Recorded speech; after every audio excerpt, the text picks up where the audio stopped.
They're guys. They do magic. They are the Magic Guys. Ladies and gentlemen, and Nick. Nick's over to my right, ladies and gentlemen. What's up, Nick? What up, Josh? Doug Yeah. in the house too. What up, Doug? I will be known as the Thunder from Down Under tonight. We're going to do it that way. Yeah, Doug's had a curry and he's a little nervous about this episode. The Thunder from Down Under. That's a Just show making in that up. Vegas, you know. Aussie True. boys sitting naked on stage. I tried to get my wife to go to the show last week. She's like, Oh, well, did you tell her it's not a magic show? You know, let's keep it magic oriented and not talk about the sexy men shows and the burlesque and all that. Fair enough. Well, yeah, absolutely. Look, guys, this is the Magic Guys Show, the podcast where we interview wonderful guests. We talk about our lives as professional magicians, talk about topical events, which we'll bring up in a second. And this is episode 220. Now, we do this live so that we can get your immediate feedback throughout the episode, and it helps with our actual content and our stream of thoughts. And Nick, who we got in the chat today? I can see some. Thank you for joining us in the chat, guys. We have Thomas Congo, Dragateer, Tim asking them questions. We have Gutbuster Mike, Gerhan. Guys, thank you all for being here. It's been a very lit conversation before show even started about. Let's just jump straight into it. Let's just talk about it. We need to talk. Hell yeah. Cyril was on America's Got Talent. Nick, Doug, did you guys watch the clip? How did you see it first? Did you see it on Instagram first or the full clip on YouTube? I was watching just the show, and I heard he was on there and got buzzed by Mel. I just heard someone mention it, and so when the wife said, "Hey, do you want to watch AGT tonight?" I said, "For sure, I want to see this segment." So we watched the whole show. What a train wreck! My first question is: the clip that we see on YouTube, is that the same as what they aired on TV, or is it? I didn't do my homework and review the YouTube clip, having done due diligence and watched the damn show, man. I don't know what they showed on YouTube. Okay, fair enough. Well, look, there might be somebody in the chat that could help answer that question, but I think that let's just sort of go through what we know, and if it needs to be corrected, guys in the chat who have seen either the live broadcast or the YouTube clip, please correct us. Now, from what I saw, there was the 4 judges and the amazing magician Cyril, who's like the only person with an eyebrow ring that I like. And so he gets up on just everyone with an eyebrow ring is such a douche, but he's the coolest. I actually met him in Vegas and he was so nice, so polite, and like it's so weird. It's kind of like when he's like, "Oh, hi, I'm Cyril." Like, I know who you are. Yeah. It's like having like Bruce Springsteen shake your hand. Like, it's like the weirdest thing. So anyway, we're watching this act in which he brings up one of the judges, Howie, gets up on stage, and then he has this really just little cool moments in which he has some chopsticks that he like removes from a packet, and then they split in half without even. They remove themselves. Let's get it right. Yes, that's right. It's without PK touch. Exit. Well, I did say without even touching it. Oh, so, I didn't hear that. Sometimes I don't pay attention to your words, Nick. My bad. Let me finish. And so he does that. There's a really cool effect in which a card is signed, and basically does like a card grab where the cards are dribbled to the floor from a card which is signed by Howie, selected.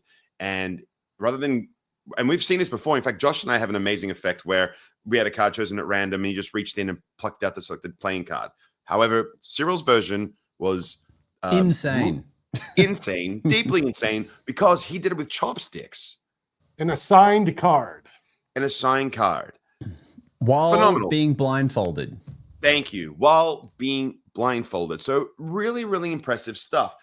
It blew people's minds at that point in the act. The entire theater was like on its feet, giving him a wonderful ovation. At which point he leans forward into Howie and he says, "You want to see one more?" And that didn't really translate to the rest of the audience. So he kept performing. And in this process, the judges were having this notion that it was kind of being dragged out. And we're like, meh. and like, you lost me after a little bit. This is what we need to talk about. Okay, we need to talk about this. So just to be clear, so like they got bored about it, and just to wrap it up real quick so we can discuss this, he then takes the playing card, gets Howard to hold up like effectively what looks like a chopping board, a circular chopping board. He then like throws the cards, throws the chopstick, and it pierced the card and landed into the board. Like one of those really cool, I think it was in like The Long Kiss Goodnight, where Gina Davis like threw a tomato in the air and then she throws a knife and then it hit the knife and goes into the wall. And she it's goes, like normally it's like a super impressive archery trick shot. Which Let's then be we clear, adapted. it is a super impressive archery trick shot. One of the badass card tricks I've ever seen. This card trick was unfreaking believable. Card pierced to the thing with a chopstick. And it resulted in a second ovation, standing ovation. Yeah. But they were stood their ground and were like, this got boring and you lost me. Freaking 3 minutes, they can't hang. Look at 3 minutes of magic on stage, and I'm sorry, but after catching cards with chopsticks, I lost interest. What? Yeah, so the reason we bring it up on the pod is because there's such a I've been seeing comments around on all sort like saying he's amazing, and then some magicians that don't quite see the angle AGT's going for are saying like, that's a great lesson in timing. You know, some people like questioning Cyril's showmanship, and then other people like that was amazing. And so it's all like it's such an array of feedback from the performance, which, to be honest, I think at the end of the day is what they were going for. Like, I think they weren't able. Okay, so hang on, let me start from the beginning. Because this is everyone's, it's great seeing people in the comments as well about different things. Firstly, AGT, like, we've always had our views about AGT from the beginning, right? It's a great place to elevate your perception in maybe like the corporate market and things like that, but it's not necessarily the place where like you can showcase a work of art and it be properly appreciated like it would be at like a fringe show or something, right? Well, just to be clear, that is not the forum for that as well. So let's just 100%. Yeah. Like that is something we can all kind of agree upon moving forward. Yeah, 100%. So when I first saw the clip, I only saw the Instagram version, which just shows the first sequence, right, of the card drop and the card stab. The card catch. So they only showed that. So they only show the amazing first ovation, and then it ends as if that's the end. Then on YouTube, I saw, there's like a 5-minute version of it. Amazing. And I saw the PK touch, moving with the shadow, using the shadow of his hand to move the chopsticks out and snapping them. Amazing. Let's not gloss over the self-separating chopsticks. That was a highlight of this. The chopsticks just break on their own. I'm so thrilled. They snap, which like looks like a lot of tension was needed, which then, cancels out any methods of thread or things that like we might use for other moving stuff. I don't agree. I agree with all that. And I think that ultimately when you've got to play devil's advocate and you've got to try appreciate the judge's perspective at this point, because it's the type of thing where when I'm trying to understand the arguments and see everyone's point of view, which is what I think you should do in a situation like this, not to talk on it as an authority, but just for the sake of discussion. So 100%. My notion is that, like the magic realm, like the where from, and we can all agree, like we love Cyril, and anyone who's watched his specials in the past, phenomenal. Like the ones that he performs in his native tongue, where you don't even like understand what he's saying, but you're watching what's happening, where he's pulling necklaces out of fish tanks and things like that. Like that is just, that was my, like everyone knows, like he used to pull hamburgers out of walls and stuff. Like that stuff was like 15 years ago, right? Like when I first started like getting into magic, and I've loved that level of creativity ever since. But because of that mindset the magicians have, where it's like, do you even know who that guy is? That guy's like one of the greatest. He's like a blah, blah, blah. He's like a, I don't know, like you would probably give him status, like, like there's how like each continent has its own kind of Copperfield. You know what I mean? Like Luis de Matos takes care of like that part of the world. I think Cyril takes part of that part of the world, right? Like like all of Japan and all that sort of area. You know what I mean? Like he's that guy. He's like one of the elders in a sense. You know what I mean? Like one of the greats. Yeah, he's like legacy. Yeah, status. Perfectly said. But moving forward with this, I just want to say that like that can't be the thing that we all just have to like drop out to our knees. But the people producing this show must know that this guy is a freaking megastar. You get Cyril on AGT, they have to know. And I would think that they would tell the judges. So this like, I don't think the judges knew.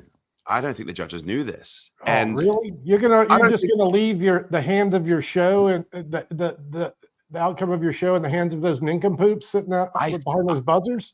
I'm thinking that they didn't, and I'm thinking that a lot of the audience, the American audience, even given the age range, a lot of them would never even know or hear who Cyril is. Yeah, but the judges would, is what I'm saying. You know, I'm saying the producers know, and they probably tell the judges, and whether the audience knows or not is kind of irrelevant to like buzzing Cyril in the middle of his act or not giving him the full 3 minutes or 4 minutes, whatever. So if I may, this is my whole like questioning. So the AGT world, you know, they're very specific in how they put out their edits to perceive different characters to create the show, right? So what you're both saying is correct. I don't think all the judges knew about Cyril when he was coming on. I know Simon definitely did, but the other ones may not have, but they always give them notes about like, feel free to like heckle this guy. He's very good with combating that, or like, feel free to react really crazily, or feel free to, you know, want to inspect the thing. Like they do give them subtle notes, especially like, I mean, they did in Australia's Got Talent. Like they literally said to me, oh, when you go up to Manu, would you like him to be more playful and like physical with you? I'm like, yes. So they literally gave him that note. So what it makes me think is, because what's not matching up here is you don't give someone a standing ovation and 20 seconds of applause and then not want to see one more. Even if you didn't know he said, I want to see one more. That's what doesn't match. Like, I can understand if you just were really politely applauding and then he tried to do more, then you might be like, okay, I've had enough. But if you're standing up and the crowd's going crazy, like you don't buzz him for wanting to keep going. Maybe it wasn't articulated that there was one more to follow. You know what I mean? Because I feel that like that wasn't really like, I think that he probably should have stopped at that moment and said to the audience, blah, blah, blah, presentation, then done one more. I think that like if I have to lean into what the judges might have felt, we've just got to take a quick moment and just discuss whether or not the pacing was correct, whether or not. For sure. Here's the thought along those lines, because I question myself after the buzzing, and I'm wondering if I could have made the choice to stop my performance at that moment. You know, after the chopstick catch and you get the standing O and everyone's going crazy, despite what I'd planned, could I have the foresight to say, okay, this is good enough. Let me rest on my laurels with this set and not do the other piece. Save it up. Yeah. The producers knew the act he was going to do, right? Even if the judges didn't. So they brought Cyril because they wanted Cyril, right? They've gone through all the acts where they've tried to make someone a star or whatever. They wanted someone now, you know, 20 seasons later that already is amazing, that hasn't been in the mainstream in the US.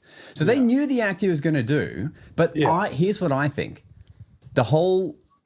I think this is all a bit of bullshit. I think they purposefully edited it in a way that makes it seem like he's like the underdog. Because at the end of the day, he did get 3 yeses. Like Mel B still gave him a yes. Simon Cowell said, you know, we've had amazing magic this season and it just might not have been as good. But he's still got 3 yeses, which means they can still put him through. Can't believe he said that.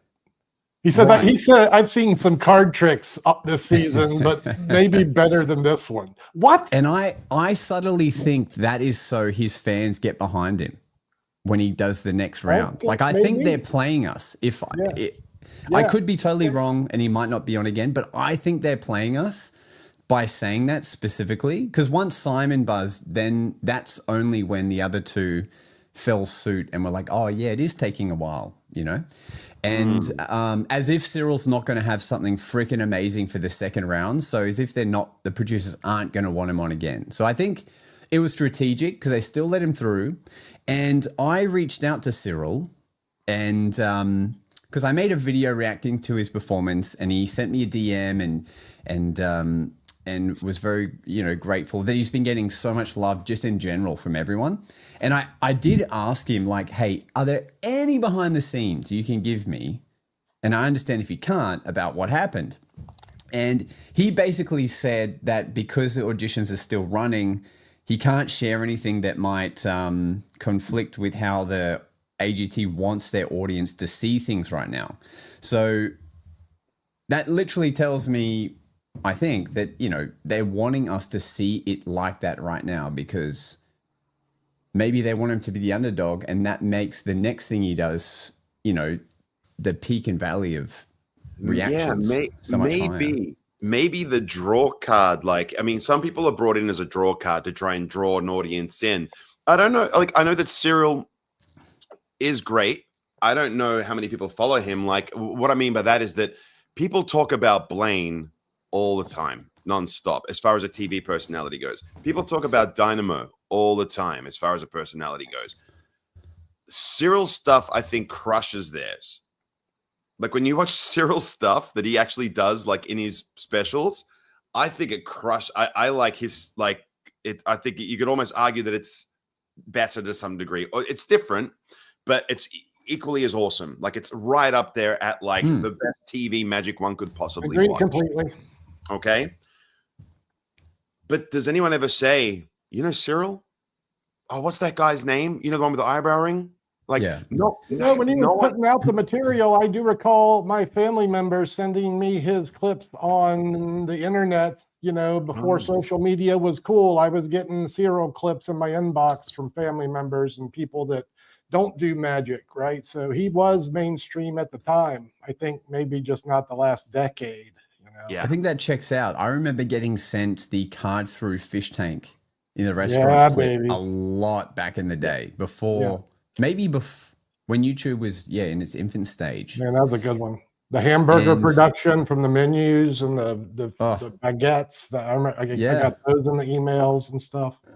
I mean, and even his card magic, like the Hershey's Kiss became a thing that everyone did, even though it wasn't a marketed effect, The girl blowing a kiss to the deck, and then the Hershey's Kiss pictures on the back of the card, flips it over, pops out a real Hershey's Kiss. I did that when I started doing corporate gigs. I was like, this is awesome.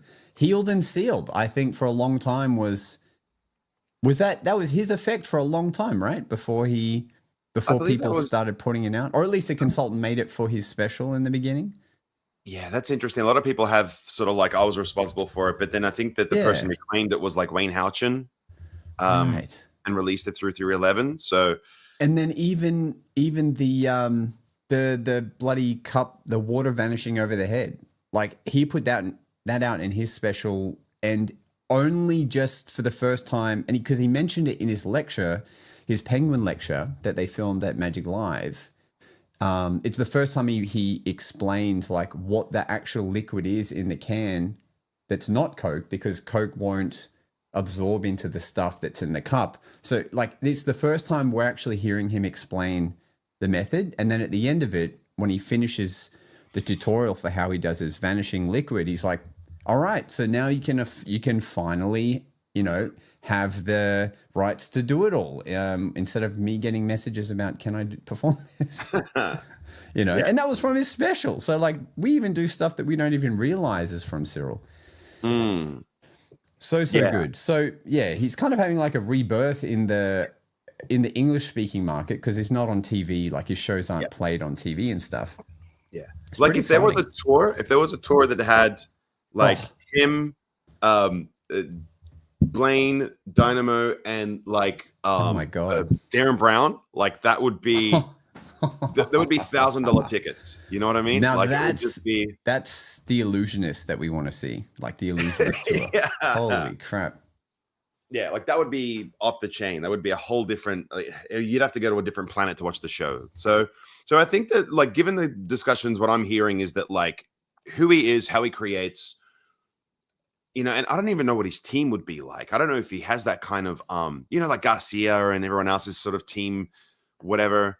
I wonder if he has a team or not. He must, right? But like erroneous to that, like we can all agree that his magic and his creativity, second to none. Okay, like comparatively. Insane. Yeah. Brilliant. From what I know, like all the greats, like Garcia, all of those guys did consult for him. Even Dan Harlan, when he interviewed him in his lecture, was talking about reminiscing of different projects of his TV shows that he consulted for. And now, from memory, when he did his most recent lecture, he had a few guys in the background of the lecture that he would refer to as his consultants, like his on tour guys. And a little tip he mentioned was like he doesn't hold his team responsible for any gimmicks malfunctioning because he makes it a point to make his own gimmicks that he's about to use on stage so that if it fails or something, it's on him. It's not on them. So like his healed and sealed and all that kind of stuff, he will make himself. So no one is responsible for, getting the blame. Interesting. I like it. Yeah, so if we circle back to the routine in question, as we've been talking about this for 20 minutes, right? Which is great because it does need to be spoken about. I do think that like whatever the audience / judges experienced and their reactions to it, there is a cause and effect. And I think it's understandable. And I think it's almost fair that they understood that it was being drawn out as far as their perception of it, because what was communicated with the, do you want to see one more, wasn't probably communicated in the biggest and clearest way. Sure. Hindsight is that bitch. We can all agree with that. But if it was going to be something that that was going to continue to that, I was going to say fourth phase, but it's actually quite longer. I say, why not? Why not? Like it could have been averted with another bit, like another sort of a phase where you just could have said like deadly, whatever else. Like, I don't know, like I'm jazzing it right now, but I feel if you gave it a Franz Harari, you're like, you want to see one more? Because he was kind of like, you see one more? It's kind of cash. Yeah. And I think that's where like we kind of need to we love Cyril, we're going to support him regardless. I'm going to support him 100%, right? I've always adored what he does. But like, was the can we give him the benefit of a doubt and say pacing wasn't perfect? We can talk about and compare briefly. Did you see the clown act, the scary clown illusion act that was on AGT? No. Cyril's taking all my brain space. Oh, let me tell you, this is a highlight. I thought it was a great act. It was they come out, they're scary clowns, bloody eyes, and they're horrible, horrible clowns. They start with Hook, the fish hook in the mouth trick, but it's attached to helium balloons. So they're picking balloons, and that's a great bit. And then this is the segue thing. They go into stage illusions from Hook, 3 in a row, bang, bang, bang. Other scary clowns come out. It's just a great set that I think gives a good contrast of how you can have multiple effects in one segment that need a good segue from he did Hook at the judges table, and then more clowns appeared and they moved it to the stage for the second part. And if you haven't seen that set, wow, go look at it. It's it's hard to bring boxes on stage in a modern time and make them seem period appropriate, but these clowns are able to do that. I think they really worked in the props in a natural way. Yeah. So and that's the thing, right? And what's kind of interesting is that when you look at magicians in the past, I remember there was a guy in the UK who would like forget his name entirely, but he was just performing like marketed effects. He was like, I'll get an invisible deck and this, I'll do a routine where they both go together and I'll win. And it's like, he's the guy Simon thought did better card tricks than Cyril. It was that guy. And I think that like I don't disagree with like it entirely, but I do take issue when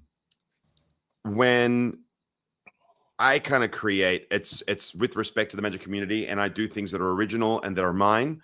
and that's because I like having a voice. I like writing my own songs, as I used to play in a fucking band. So I kind of think it's important to, like, I represent myself in that way. Now, if you're going to be someone who just does marketed effects, there's nothing wrong with that. There's nothing wrong with being a cover band. I'll be very clear about that. But you're not going to be someone who's going to get paid to go across the pond to lecture and go, tell us about all the marketed effects that you do. Okay? But Cyril will lecture with his beautiful creativity and his gnarliness. I will lecture with my gnarliness. You know what I mean? I think that's what's good about magic and elevating it forward. And I think celebrating those guys on the TV show is great. But if they're not going to be on the show, folks who buy marketed effects are going to do great. Yeah. That's how it's going to be. True. You know? Yeah. I mean, look, is this a good time to switch to bloody Oz Pearlman taking over the world right now as well? Let's switch gears. Yeah, let's switch gears. Okay. So, yeah, last note with Cyril, if we just say one little sentence to sum it up, mine would be, I think they purposely influenced the way we have just wanted to talk about this clip, because I think there's more coming, but I don't know, and we'll see. And I'm excited. And that's kind of my thoughts. I think it's good for him either way. What do you think, Nick? I think that, even though there might have been merit for their reaction, I feel like this is only going to solidify people getting around Cyril. And I think that our listeners, if you are a fan and you do love what he does, and I think that we all do get around him, do support him. I certainly would. And it's only going to be, like, I'm so excited to see what else he's going to bring to the table. So he has my full support. Yeah. Agreed. Yeah, I agree with that, man. You know, I can't wait to see what Cyril brings to the table. And then also the judges are idiots. That's all I have to say about that.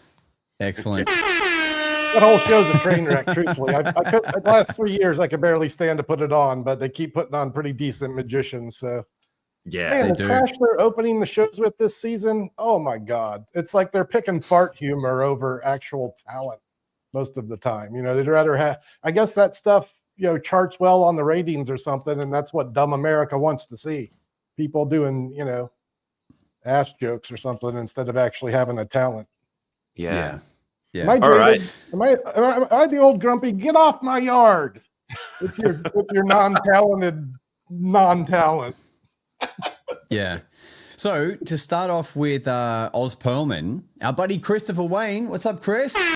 Currently, he's in the chat, currently being a rock star in New York with his hit show, The Naked Magicians, that just got extended to keep going in the US. Go. It's amazing. And we're never going to see him back here in Australia because they just want him.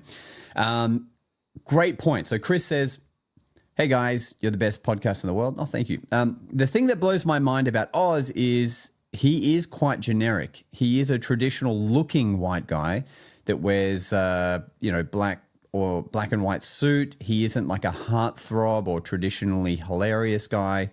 His magic is just so strong, it's speaking for itself. And we have seen the same with Dan White as well. Good insights, Chris. He is a bit of a phenomenon, right? And there's so much to unpack, but the reason we're bringing him up is he was just on Joe Rogan's podcast, you know, one of the biggest podcasts in the world. And then he was on Flagrant, which is another podcast I listen to, comedy podcast, but also ranked super high, millions of views. All the clips have now been individually clipped up. He essentially went on and did like a 2-hour magic show, like mentalism show. Have you guys watched it first, any of them, or any of the clips or... Oh, I did listen to the Rogan podcast one, like really thoroughly, because I was like renovating my home at the time, doing the last of it, and so yeah, it's interesting. Doug, yourself, are you around any of this? Yeah, it's on my radar. I listened to the Rogan podcast. I knew Oz was on. I didn't know we'd be talking about him tonight, but yeah, I will listen to it. I look forward to hearing about the event here, though. Yeah. I think I actually shared it in our group chat between the three of us. Oh, wait, I'm supposed to read that crap? Yeah. That's right. That's how I found out about it because Nick mentioned it, and I was like, "Holy crap! One of our You own." guys were, I was out drinking last night. And y'all were doing show development. And I'm half house. I'm like, I'll read that tomorrow, and I never did. Yeah. So, to synopsisize on the Rogan, he went on Rogan first, and what was interesting was he actually had interesting stuff to say before any magic happened that related to Joe, in that he literally ran a marathon that day. I learned a lot about Oz. I didn't know he was a super marathon runner and won multiple. He won back-to-back 2 separate marathons over a weekend. That's impressive, actually.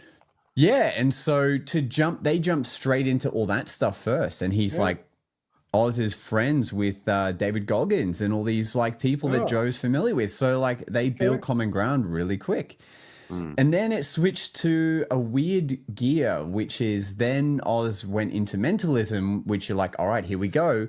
But Joe Rogan was really hesitant to go with what he's saying. Like he would combat what he's saying. Like, no, I wasn't thinking that. I don't know I don't want to say it. Why would I? He was trying to guess his PIN code, and he's like, why would I? And he's like, so what is, for the first time, what is your PIN code? He's like, well, why would I say it on air? I'm not going to say it. And he's like, all right, let me write it down for you. Like, I won't show anyone. Is this correct? And Joe's like, yeah, that is true. That is my PIN code. But nah, I don't know if I believe it, because that PIN code got sent to me in the mail from the bank. Yeah. And I was just like, well, if you think I have the status to be able to infiltrate your mail from the bank, then, we have more things to discuss here. And it was really great to see like someone be the most heckly they could in the nicest way, and then just get destroyed. And by the end of the podcast, like so many things kept happening, and by the end, Joe's like, you're a fucking alien, man. Yeah. If you haven't listened to it, I really suggest you do. It's quite a long one. I think it's over 2 hours. And what was really impressive about it is it was effectively, like, which I've experienced on a regular basis. It was one of those situations where people are constantly like, do this, try that. No, let's do it this way. Can you? And like, it was that kind of experience where he was constantly being challenged in certain ways. And Oz was taking it and flipping it and producing really good effects out of it, and he had multiple ways this could go. Rogan didn't sort of like try to control the narrative and try to push him into a point of failure, but he was sort of just testing the grounds, and Oz was just going like, yeah, okay, let's try this if you want to do it that way. Or let's try this way if you want to do it that way. Okay, let's do it this way, but this. Like, he was in such control of the situation, and it was quite interesting and nice to watch. And it's rare to see that at that level. So the only thing that I found outside of that, and I want to put this towards you guys, well, especially you, Josh, who actually did listen to it. When some people talk about the skill set they have and how they do it. I like where you're going with this. Yeah. It was that type of thing where, some people have that notion, like, where they believe their own bullshit a little bit. Right. Yes. Like, Oz was on the borderline of that in the way he explains what he does. I didn't like, he took it to a point that he didn't go over the line and be like, God, you're a douche. It was a bit much. I was like, please don't let this rest of this podcast be you bullshitting Joe. Like, like in a sense.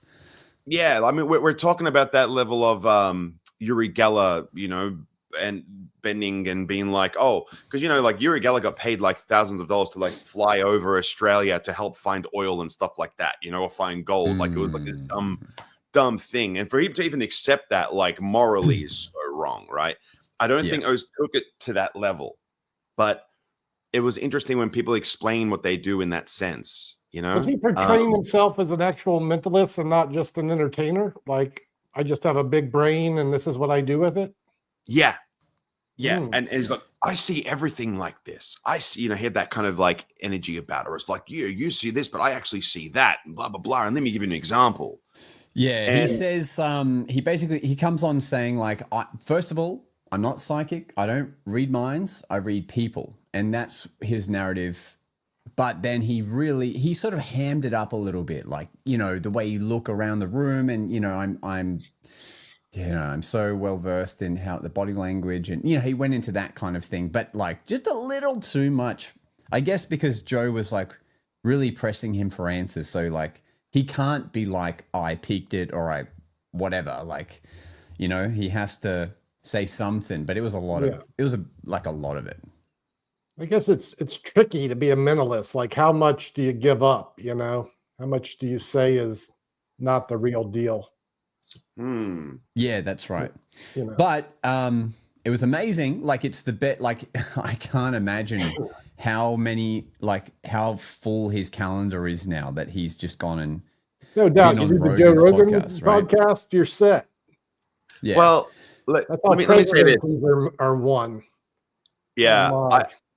I think that the most impressive thing I've ever seen him do is that one where he's like, it looks like it's almost like a lecture theatre at a university, and he's got all these football players in there, and he gives one a ball, and he basically just says, like, you throw it to anyone you want, and I will predict who you're going to throw it to.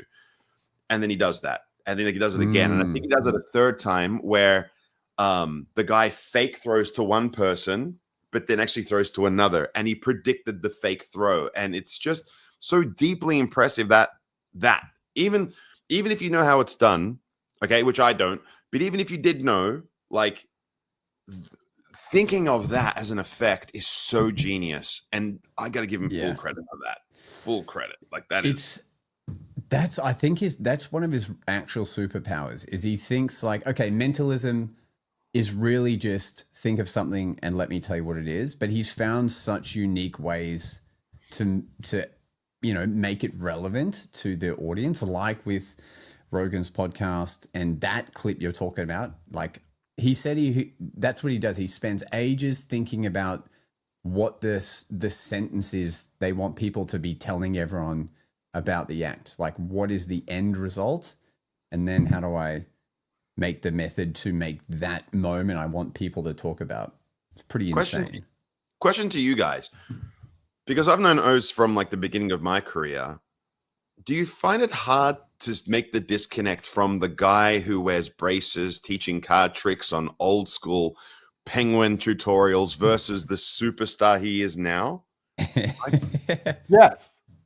Well, he was on AGT a few years ago. I remember that was the first time I'd seen non-penguin O's, you know. I remember Born to Perform circa 2003. But that's how long he's been in the game, right? 20 years of professional experience. You get pretty freaking good in that time. But and then he shows up on AGT 20 years later, killing it. Like, he owned the stage.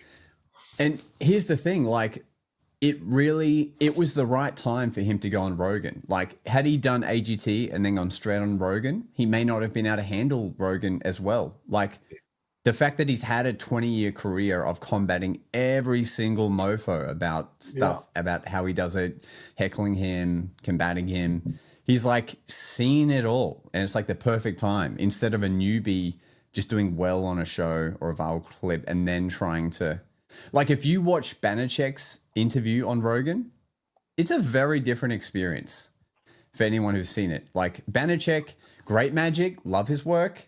He's very used to magicians receiving him when they perform. But Rogan was exactly like he was to Oz, but Banachek was a little less ready for it, I think.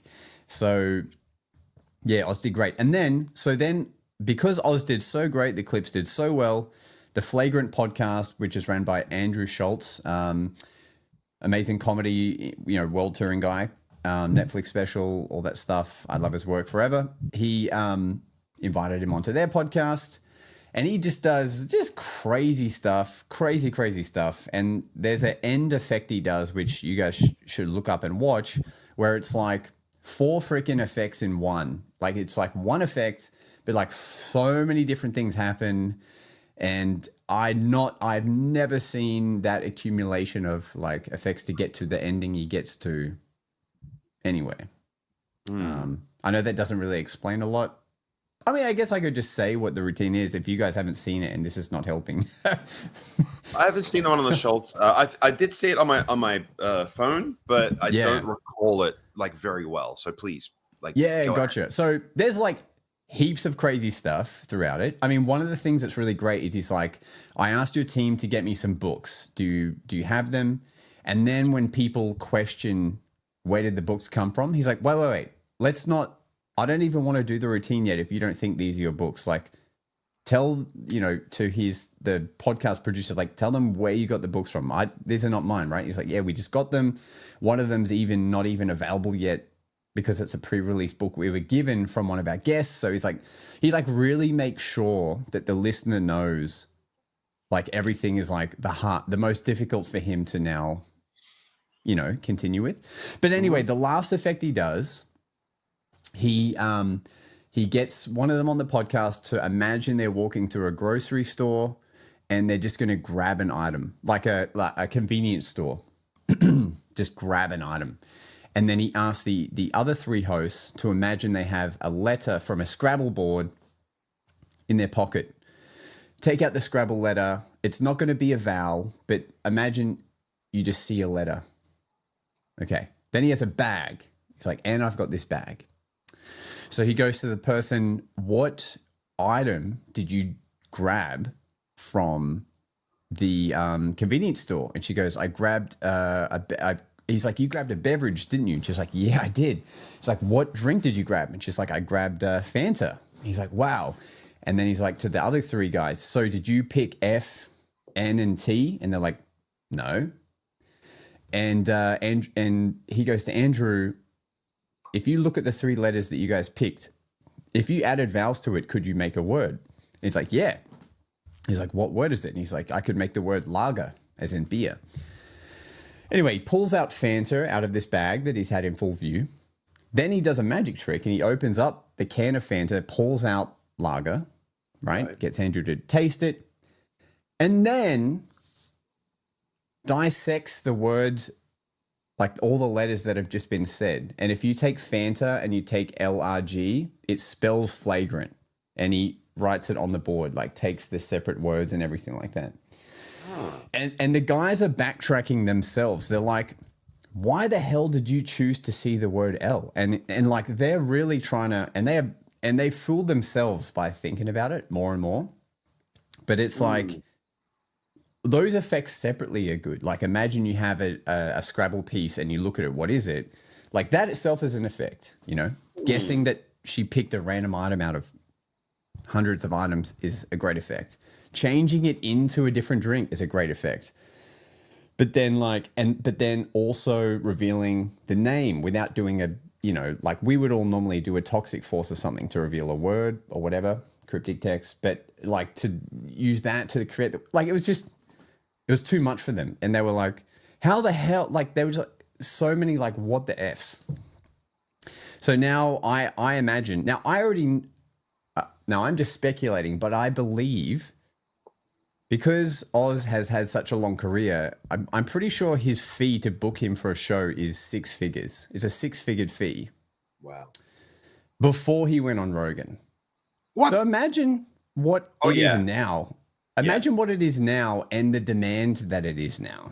You're suggesting I'm so chuffed. he commands 100,000 plus to appear at your event? 100%. Yeah, he flies around the world. I understand your statement.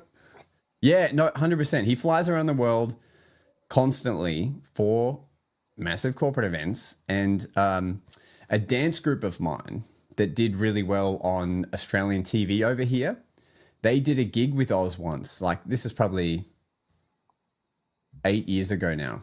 They did a gig with Oz on this island. This dance team that done really well on Australia's Got Talent are gigging with him.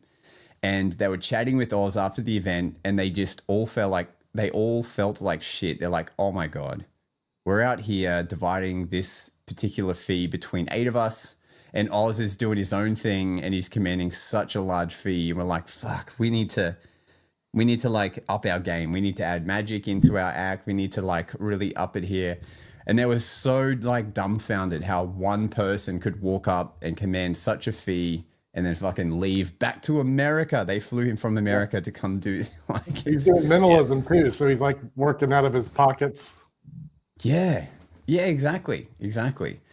And Man, so, that's still like a huge fee. Like I'm trying to think of who's paying that fee. Not too many people though. well, I mean, 360? I mean, the other guys are just up there as well. Like for corporate gigs, like I remember, I only say this because it was told to me from someone who booked David Blaine, but a guy booked David Blaine for their big insurance company Christmas party. And it was like $250 for $250,000 for him to do a show, like a corporate stage show. Now I could see Blaine commanding that kind of cash, but man, I think we could also appreciate that for that price point, they're not rocking up with $3.50 and the Invisible Death. Yeah, right. That's true. Like they have Blaine's fasting for a week, and he's got his team and his giant, water submersion and.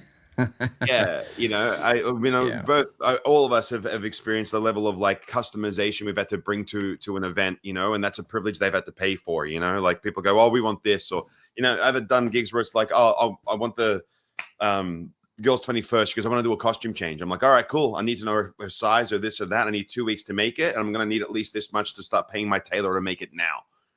We don't want to do the costume change anymore. It's like, they just think the magic is like, can be fabricated. But that's the thing when if you're going to be forking out thousands, tens of thousands, hundreds of thousands, bring the noise. Yeah. Yeah. And the thing that allows Oz, I mean, when we had James Diamond on the podcast a few months back, he said when Oz came through and lectured in Perth, Australia 20 years ago, he sat him aside and said, James, if you want people to like book you a lot and pay you a lot, they got to want Oz Pearlman, not a magician, Yeah. Yeah. The other thing in the comments here as well, Dream Upright is saying Oz does a lot of news anchor stuff and with celebrities. Thomas Congo is saying he's huge on ESPN. So if you look online and you search Oz Pearlman, you'll just see endless sports show appearances, celebrity clips. So his perceived value of performing to the type of people that he wants to be booked by, he's done super well at that. And the ultimate thing is like his stuff is super fooling. Like he's using methods that are fooling us in that we couldn't backtrack of, okay, how would I make that happen? And just for reference that these are from what he said on the podcast, or Joe Rogan podcast, is these are like original ideas and relatively original effects, which I totally commend him for. And I know that he is writing a book, which is why he was on the pod. Right. So I think I'll probably get around that. I'm part of a magic book club. We've just ordered Asi Wind's book. It's due to be delivered pretty soon. His self-working. Yeah, stuff. I'm waiting for mine as well. Yeah. Yeah. You can join up. What book? Asi Wind is releasing a new book, which I believe is filled with self-working stuff. Nice. Oh, is it? I believe. I'm not sure. Like no one really knows, and so but we just true. know it's Asi Wind, and we have to have it. Like the book is titled. It's titled something like "Making Old Effects New Again" or something like that. So he's taken like effects that are classics and he's put like the Asi twist on it or flavor on it or whatever. Yeah, I can't wait. Of course. Yeah. One good thing about Asi Wind I will say is that everything he like publishes as far as books go, they're just so pretty. They're just really pretty books. When you get like a really pretty magic book, like for me, I think my prettiest one is the one on Max Malini. Like that is one of the most gorgeous books just to have on your shelf. Like it's just so alluring. It's gorgeous. Yeah. Yeah. No, yeah. I've got mine up there. And yeah, he paints his own portraits for the different effect titles and it's wonderful. Yeah. But look, I think as we slowly come to a close, we do have a speak pipe we want to address. But before we get to that, we just like upon reflection, Oz Pearlman, they're doing good things for magic and they're setting the bar. And to me, that's inspiring. I had a jam session yesterday for 2 hours on an effect that I've been working on for 10 years. This one phase, I was sort of like, it wasn't great, but I was like, what do you think? And I was with my cohort and they were just like, we created a whole different last phase of this coin routine. And I just said to them, I go, don't worry about how to do it. Just tell me what needs to happen. And what I'm creating now is I got an effect where I have coins in the glass and you hear them and I'm swirling, and then then you stop hearing them, and then you show the glass empty. Damn. And so I've got 3 ways I can do that now. And so I'm trying to prototype that. That's going to be my day. I'm going to the hardware store when we're done. Damn, that's awesome. I love hearing about working on new magic. It's really cool. Yeah. We have a speak pipe, but then we also just had Alex Lamb, who's watching the pod. He just sent another one through. And knowing Alex, knowing he's a school teacher, I know he wouldn't say anything too profane that I'm sure we can play, even though I haven't listened to it. But I'll play the first one before that. So the first one comes from Nicholas. He's only written his first name. But let's see what Nicholas is up to. Nick, I'm going to watch you for the audio. Okay. Let's have a listen. Hey guys. So quick little story. Last Saturday, went out with some friends, took a deck of cards, we went out to eat. And I was doing a 4-ace routine where at the end, the spectator splits the deck up into 4 piles. And on top of the 4 piles are the aces. Easy stuff. As we were going through, first 3 piles went perfectly. The last pile, the spectator dropped the cards. So I quickly just gathered them all up. You know, I thought they kind of fell, you know, in the same order. So I just squared it back up and just continued on with the trick. And we went to the big reveal. First ace good, second ace good, third ace good. The 4th ace was actually a 2. So without panicking, I picked up the pack. I looked at the cards. The ace was 2 from the top. So I just put the cards back down, you know, went through the reveal. Everyone freaked out. And one of my other friends even was like, when I did that trick, you know, it was just the 4 aces. That was so much cooler. How did you do that? It was a good time. And it'll probably never, ever happen again. Thanks, guys. Nice. Way to have something happen out of your hands and then just let it, like, milk the moment. It can happen again and again if you learn Di Vernon's Cutting the Aces from Stars of Magic. You managed to recreate his finale to that effect. It's a theatrical banger. Well played, Nick. Yeah, and you know that's the thing. Like, this should inspire the means of being able to do this repeatedly, is what I think. And second to that, what makes me happy about this podcast is that sometimes these moments happen, and like they would have gone and to the ages and never been talked about. But now that you've shared those stories on the pod, it's like, yes, it lives forever. Like, I really like that. I love hearing those moments. Some, you know, the public loves a magician in trouble moment, and they also love a moment where they think that could never ever happen again. Like, that's literally my career, is trying to make these freaking moments happen that feel like they never happen again. Yeah. And that's awesome. So well done, bro. Well done. Keep those fun gig stories coming in, guys. Now, Alex has warned me. He still hasn't told me what the speak pipe is about, but I feel like we just listen to it and we'll see what happens. We'll hold him responsible. So this is from Alex Lamb. See what his question is or story. Hey guys, just a quick question for you. The other day I asked Josh, how do you get people to leave you reviews without feeling like you're bugging them? And he gave me some really good advice on that.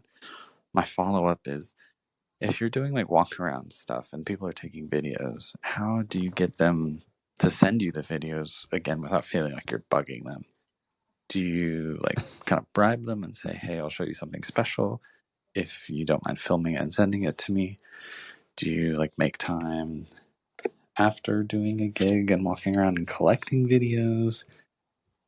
Yeah, I think it's just a personal thing for me. Like, I feel weird bugging people for that kind of stuff, so I'm just trying to figure out a good way to get those good videos. Thanks for listening. I enjoyed the pod. Love you all. Love you too, bud. Yo, thank you, Alex. Okay, it wasn't it wasn't terrible, so we were able to play it. Hell yeah. Can I chime in on this one? Go for it. So if I see someone filming, I might do something to the effect of like, "Oh, you filming? Okay, let me give you something really good. Like this is good for camera." And then I'll do like multiple card select because I do lots of like cuts and cardistry, and then launch cards in the air, catch them in my mouth, and it just looks good on camera. So I'll let them keep filming, and then I'll do an effect where I'll ask them like, "Oh, can you send me those vids later?" I go, "Yeah, we'll set up a friendship before this goes," and I do that.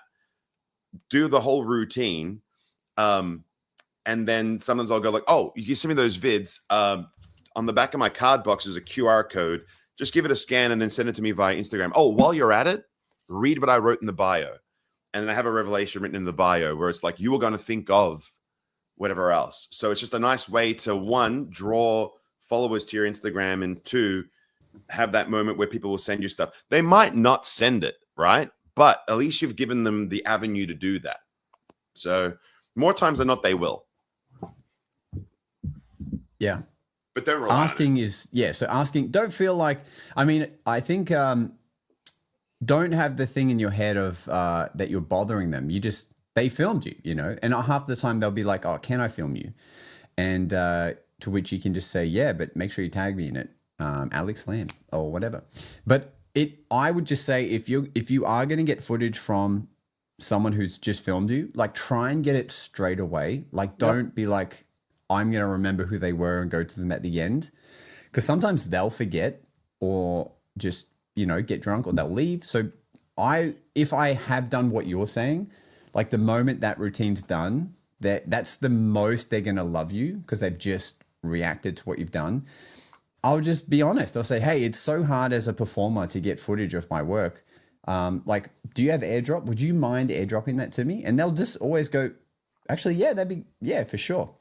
However, if you just want to take it into your own hands, get a pair of these babies, the Meta Ray-Bans, and just film them while you're gigging. Like the last 2 corporate gigs I did, I just literally had these on. Now, these are the sunglass versions, but I also have the clear versions for when I'm at a corporate gig. And I literally just will wear these and I'll say, "Hey guys, just so you know, you'll notice these have a little GoPro camera in them," and they'll be excited. They're like, "Oh wow, I've heard about these," and it's kind of a fun thing for people to see this tech and to be like, "Look, I'm making a little montage reel for the client of you guys reacting to the magic. Are you okay if I film this?"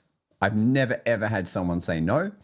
In fact, I feel like some people ham up their reaction a little bit, knowing that the wedding or the birthday boy is going to see it. So it kind of helps in a certain way.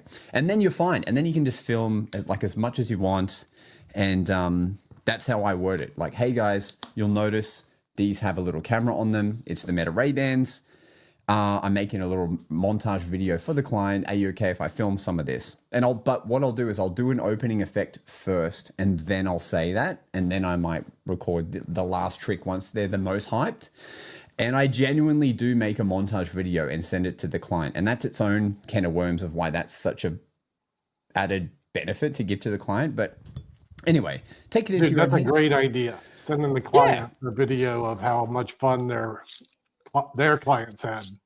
Dude, I can't tell you, like, now getting rebooked is so easy because when I hit them up, I send them the video again. Hey, bit of a tech question. What's the storage like on those glasses? Is it on board, and how much is it? It's a lot. It's like gigs. Yeah, it has gigs of memory in them. 500 gigs?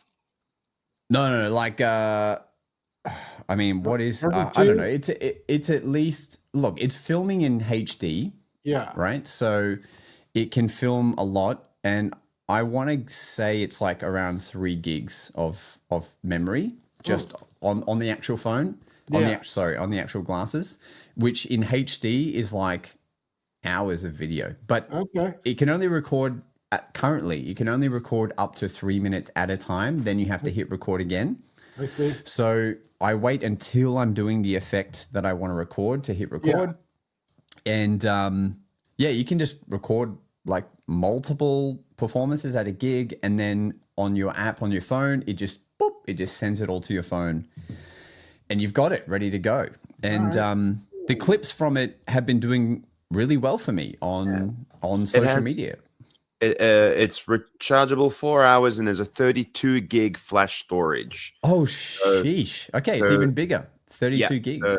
32 gig, which is approximately 500 plus photos or 100 plus 30-second videos. Yeah, All right, it's that's massive. funny. Yeah.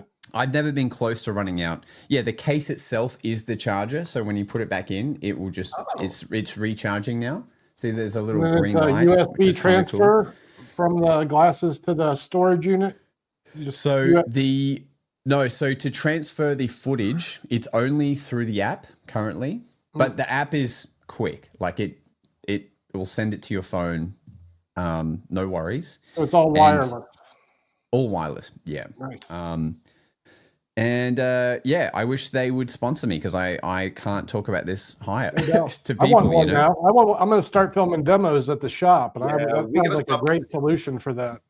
That's a great idea. We got to start prospecting for sponsorships, I think, and see if we can get them to sponsor the entire pod and just be like, imagine 3 of us producing stuff. Like, No doubt. Dude, 100%. And it's a great way to, have content for your Instagram stories. Like I used to just film, the bloody venue I was at, like just a little, I'm doing a gig. But now I can show in real time, like snippets of the gig, me doing the gig and stuff. And it's made it much easier to storytell. And like at last week's gig, if I dive into a mini gig story, I did card to ceiling, but the ceiling was 3 stories high.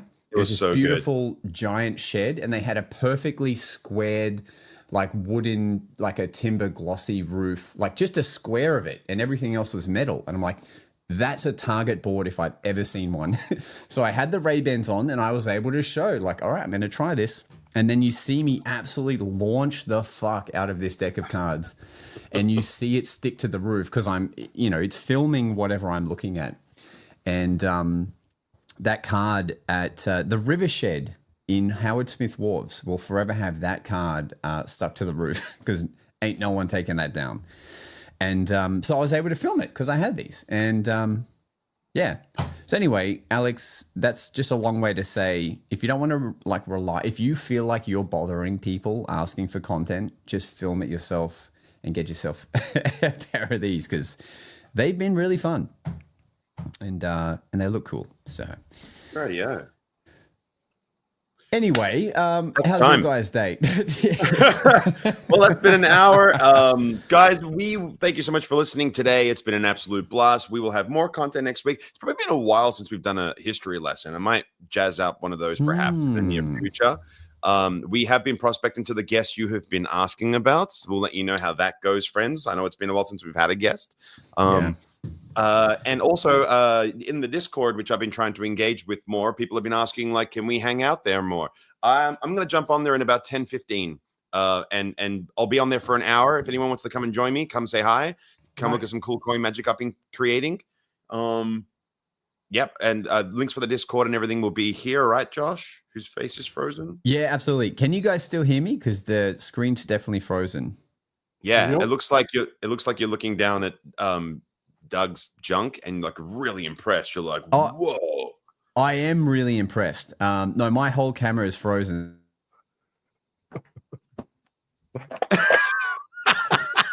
Forget about it. Let's wrap up this shindig. Hey guys, thanks for tuning in the Magic Guys. This is your final word. Sayonara.